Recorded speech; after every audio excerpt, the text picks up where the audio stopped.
Welcome back to Awake English. Today I want to tell you a story that seems ordinary at first. A story about a father, a notebook, and a few simple words written on its pages. But sometimes the smallest things carry the deepest meaning. Sometimes a forgotten notebook can reveal a lifetime of love, sacrifice, and wisdom that we never noticed before. As you listen, you may find yourself thinking about your own parents, your own memories, and the things that truly matter in life.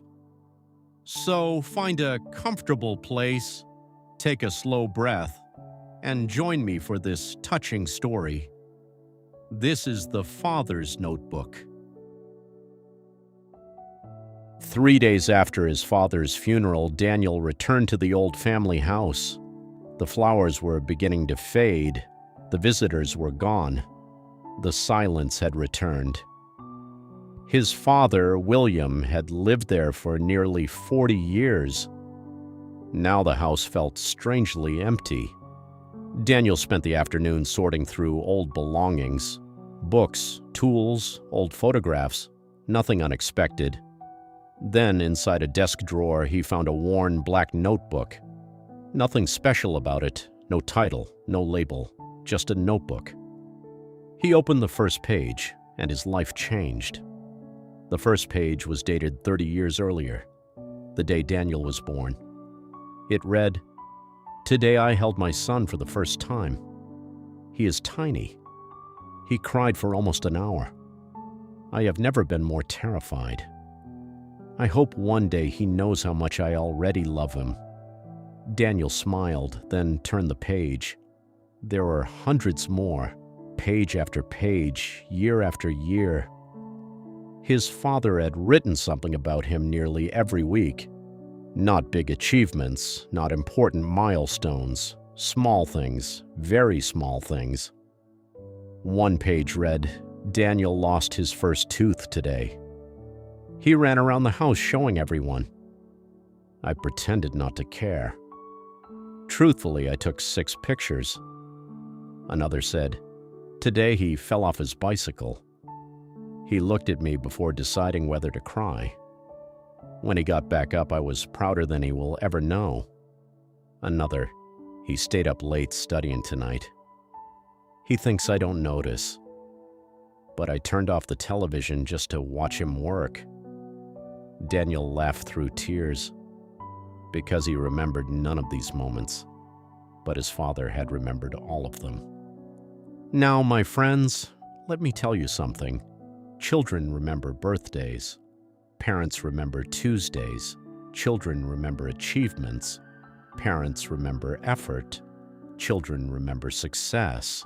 Parents remember struggle. A parent notices things their children never know.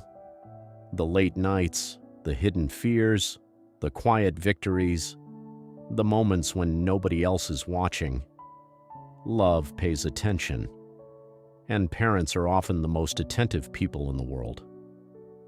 Near the end of the notebook, Daniel found an entry written only 6 months before his father's death. It said, "Daniel apologized today for not visiting more often. I told him it was okay. Because it is. He's building a life. That's what I always wanted for him. I miss him sometimes. But every parent eventually learns that love means letting go." Daniel stopped reading. His vision blurred. Tears filled his eyes. Then he turned one more page. The final page contained only a few lines, written in shaky handwriting.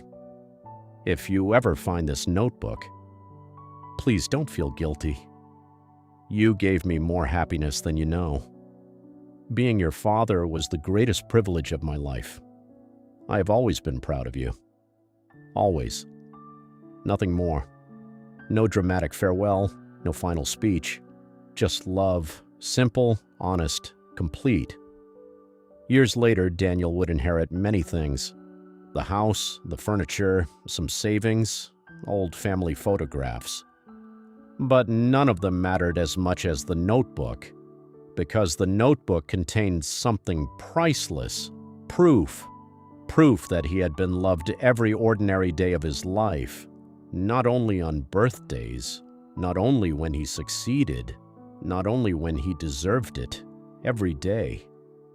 Before I leave you tonight, I want you to think about someone who loves you quietly, someone who notices more than you realize. Maybe a parent, maybe a grandparent, maybe someone who never says much at all. Because sometimes the deepest love is not spoken loudly. Sometimes it is written in invisible notebooks we never see, until it's too late to thank the person who wrote them. This is Dan, Mr. Giraffe. Thank you for listening. And if your parents are still here, let them know you love them today, not someday. If you love our quiet moments, don't forget to hit subscribe to hear more from Mr. Giraffe. Wishing you a calm mind, a light heart, and a peaceful journey today. Sending you a warm hug. Take care and goodbye.